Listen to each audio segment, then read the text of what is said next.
kasih. Mari pagi hari ini kita siapkan hati kita. Tentunya kita rindu pagi hari ini kita boleh mendapatkan sesuatu yang baru dan kita boleh menerima perkenanan Tuhan pagi hari ini. Sebelum itu mari kita sama-sama berdoa. Tuhan Yesus, terima kasih untuk pagi hari ini. Terima kasih untuk hari yang masih Tuhan percayakan untuk kami. Kami percaya Tuhan ada sesuatu yang baru yang boleh kami terima pagi hari ini. Tuhan memberkati setiap kami Tuhan, bawa kami terus dalam hadirat-Mu sehingga kami boleh terus merasakan Engkau begitu baik dalam hidup kami. Terima kasih Tuhan, kami siap lebih lagi menyembah Engkau Tuhan. Haleluya.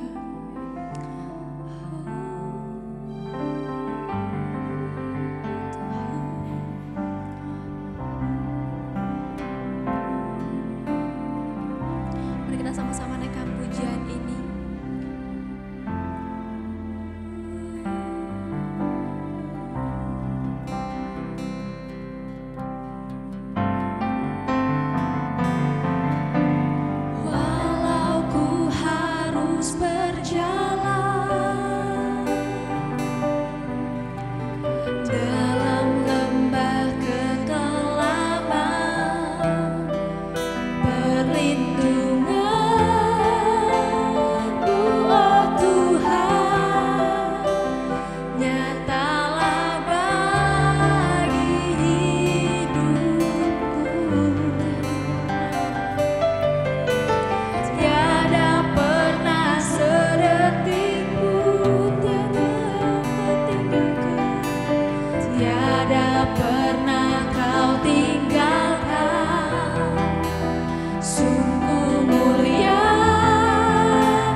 Dalam janji-Mu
Rencanamu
Yehezkiel pasal 17. Lambang ketidaksetiaan Raja Zedekia. Maka datanglah firman Tuhan kepadaku, hai anak manusia, katakanlah suatu teka-teki dan ucapkanlah suatu perumpamaan kepada kaum Israel. Katakanlah, beginilah firman Tuhan Allah. Seekor burung rajawali yang besar dengan sayapnya yang besar dan panjang, penuh dengan bulu yang berwarna-warna, datang ke gunung Libanon, dan ia mengambil puncak pohon aras. Ia mematahkan pucuknya yang paling ujung, dan dibawanya ke sebuah negeri perdagangan, lalu diletakkannya dia di kota perniagaan. Ia mengambil sebuah dari taruh-taruh tanah itu, dan menanamnya di ladang yang sudah sedia ditaburi. Ia menempatkannya dekat air yang berlimpah-limpah seperti pohon gandarusa, sehingga ia tumbuh dan menjadi pohon anggur yang rimbun, yang tumbuhnya rendah, dan cabang-cabangnya melengkung menuju burung itu, dan akar-akarnya tetap di bawahnya. Demikianlah ia menjadi pohon anggur dan mengeluarkan tunas-tunas, dan memancarkan taruk-taruk. Dalam pada itu, ada juga burung rajawali besar yang lain dengan sayapnya yang besar dan bulu yang lebat. Dan sungguh, pohon anggur ini mengarahkan akar-akarnya ke burung itu, dan cabang-cabangnya dijulurkannya kepadanya, supaya burung itu mengairi dia lebih baik dari bedeng di mana ia ditanam. Namun ia ditanam di ladang yang baik, dekat air yang berlimpah-limpah, supaya ia bercabang-cabang dan berbuah, dan supaya menjadi pohon anggur yang bagus. Katakanlah, beginilah firman Tuhan Allah, apakah itu akan berhasil? Apakah orang tidak akan mencabut akar-akarnya dan menyentakkan buahnya, sehingga semua ulamnya yang baru menjadi kering? Tidak usah tangan yang kuat dan banyak orang untuk mencabut dia dengan akar-akarnya. Lihat, ia memang ditanam, tetapi apakah ia akan memberi hasil? Apakah ia tidak akan layu kering kalau ditimpa angin timur? Ia akan layu kering di bedeng tempat tumbuhnya itu. Maka datanglah firman Tuhan kepadaku, katakanlah kepada kaum pemberontak, tidakkah kamu mengetahui apa artinya ini? Katakan, lihat, Raja Babel datang ke Yerusalem, dan ia mengambil rajanya dan pemuka-pemukanya, dan membawa mereka ke Babel baginya. Lalu ia mengambil seorang yang berasal dari keturunan raja, dan mengadakan perjanjian dengan dia, sambil menyuruh dia bersumpah. Ia mengambil juga orang-orang berkuasa negeri itu, supaya kerajaan itu menjadi lemah, dan jangan memberontak lagi. Juga supaya memegang teguh perjanjian itu, dan dengan demikian tetap ada. Tetapi orang itu memberontak kepadanya dengan menyuruh utusannya ke Mesir, supaya ia diberi kuda dan tentara yang besar. Apakah ia akan berhasil? Apakah orang yang berbuat demikian dapat luput? Apakah orang yang mengingkari perjanjian dapat luput? Demi aku yang hidup, demikianlah firman Tuhan Allah, ia pasti mati di Babel, di tempat raja yang mengangkatnya menjadi raja, karena ia memandang ringan kepada sumpah yang dimintakan raja itu daripadanya, dan mengingkari perjanjian raja itu dengan dia. Dan Firaun tidak akan membantu dia dalam peperangan dengan tentara yang besar dan sekumpulan banyak orang. Pada waktu tembok pengepungan ditimbun dan benteng pengepungan didirikan untuk melenyapkan banyak orang, ya, ia memandang ringan kepada sumpah dan mengingkari perjanjian. Sungguh, walaupun ia menyungguhkan hal itu dengan berjabat tangan, tetapi ia melanggar semuanya itu, maka ia tidak dapat luput. Oleh sebab itu, beginilah firman Tuhan Allah, demi aku yang hidup, aku pasti menimpakan atas kepalanya sumpahnya kepadaku, yang dipandangnya ringan, dan perjanjiannya di hadapanku yang diingkarinya. Aku akan memasang jaringku untuk menangkap dia, dan di dalam perangkapku ia akan terjebak. Aku akan membawa dia ke Babel, dan di sana aku akan berperkara dengan dia, karena ia berubah setia terhadap aku. Dan semua tentara pilihannya akan tewas dimakan pedang, dan yang terluput akan dihamburkan ke semua mata angin. Dan kamu akan mengetahui bahwa akulah Tuhan yang mengatakannya. Beginilah firman Tuhan Allah, aku sendiri akan mengambil sebuah carang dari puncak pohon aras yang tinggi, dan menanamnya. Aku mematahkannya dari pucuk yang paling ujung, dan yang masih muda, dan aku sendiri akan menanamnya di atas sebuah gunung yang menjulang tinggi ke atas.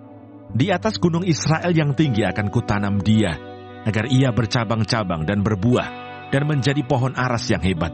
Segala macam burung dan yang berbulu bersayap tinggal di bawahnya. Mereka bernaung di bawah cabang-cabangnya. Maka segala pohon di ladang akan mengetahui bahwa aku, Tuhan, merendahkan pohon yang tinggi, dan meninggikan pohon yang rendah, membuat pohon yang tumbuh menjadi layu kering, dan membuat pohon yang layu kering bertaruh kembali. Aku Tuhan yang mengatakannya dan akan membuatnya.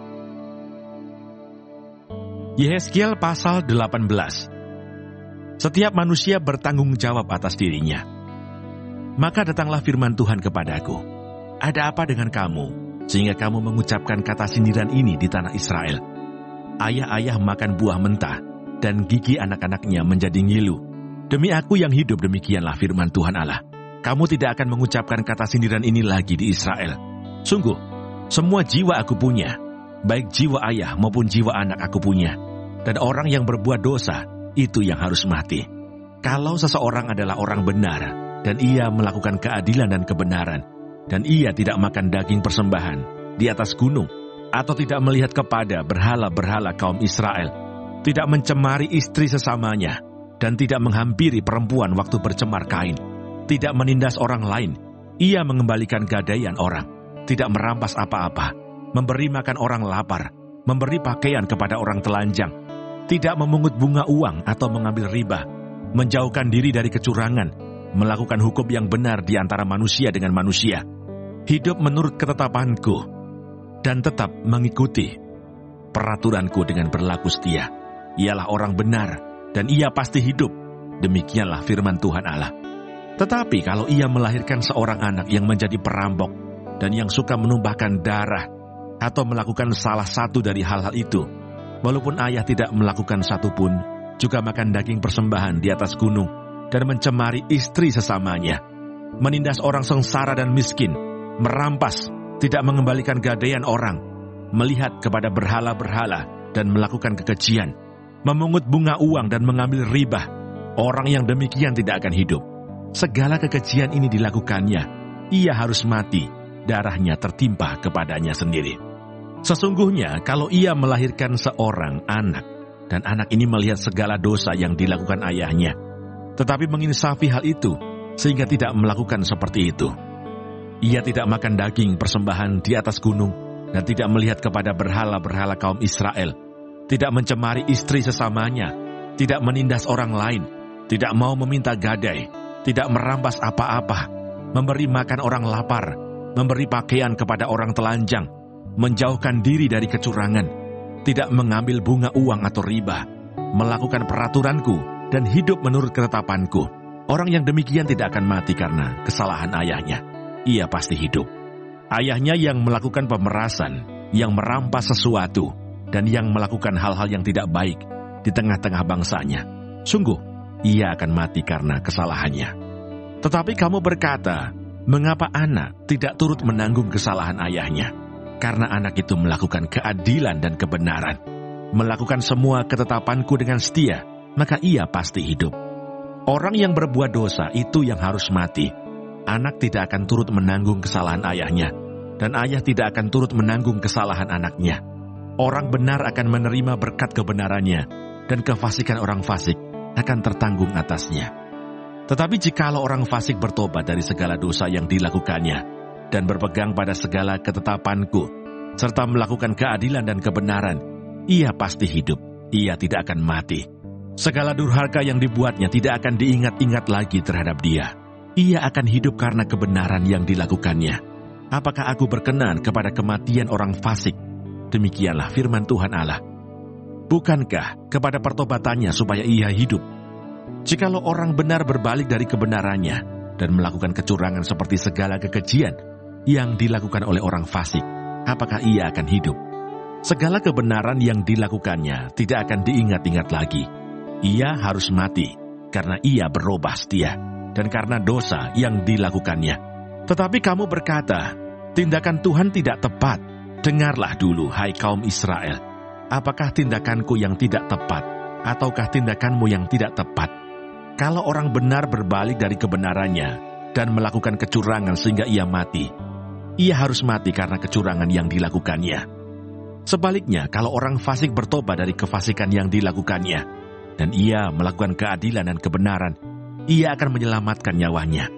Ia insaf dan bertobat dari segala durhaka yang dibuatnya. Ia pasti hidup, ia tidak akan mati. Tetapi kaum Israel berkata, tindakan Tuhan tidak tepat. Apakah tindakanku yang tidak tepat, hai kaum Israel? Ataukah tindakanmu yang tidak tepat? Oleh karena itu aku akan menghukum kamu masing-masing menurut tindakannya, hai kaum Israel. Demikianlah firman Tuhan Allah. Bertobatlah dan berpalinglah dari segala durhakamu, supaya itu jangan bagimu menjadi batu sandungan yang menjatuhkan kamu ke dalam kesalahan. Buangkanlah daripadamu segala durhaka yang kamu buat terhadap aku, dan perbaharuilah hatimu dan rohmu. Mengapakah kamu akan mati, hai kaum Israel? Sebab aku tidak berkenan kepada kematian seseorang yang harus ditanggungnya. Demikianlah firman Tuhan Allah. Oleh sebab itu bertobatlah supaya kamu hidup. Tuhan Yesus, terima kasih untuk pagi hari ini. Terima kasih untuk berkat yang boleh kami terima dari malam sampai dengan pada pagi hari ini. Tuhan, kami mau berdoa untuk setiap hamba-hamba Tuhan dimanapun mereka berada. Kiranya Engkau memberkati pelayanan mereka, jadikan mereka berkat dimanapun mereka ditempatkan. Kami juga berdoa untuk bangsa dan negara kami Indonesia. Kami berdoa untuk setiap kesejahteraan dan apapun yang menjadi masalah di bangsa dan negara ini. Kami percaya bahwa Engkau turut campur tangan dalam setiap masalah yang ada di bangsa ini. Berkati setiap pemimpin yang ada. Kami percaya bahwa mereka adalah orang-orang yang Tuhan pilih. Kami juga berdoa untuk setiap anak-anak-Mu yang sedang mengalami sakit penyakit. Kami berdoa kiranya Engkau Tuhan memberikan kesembuhan yang luar biasa. Biarlah mereka boleh menjadi kesaksian dalam kehidupan mereka, bahwa Engkau turut bekerja dalam setiap hidup mereka. Terima kasih Tuhan. Bapa kami yang di surga, dikuduskanlah nama-Mu, datanglah kerajaan-Mu, jadilah kehendak-Mu di bumi seperti di surga. Berikanlah kami pada hari ini makanan kami yang secukupnya, dan ampunilah kami akan kesalahan kami, seperti kami juga mengampuni orang yang bersalah kepada kami. Dan janganlah membawa kami ke dalam pencobaan, tetapi lepaskanlah kami daripada yang jahat. Karena Engkau-lah yang mempunyai kerajaan, dan kuasa, dan kemuliaan, sampai selama-lamanya. Amin.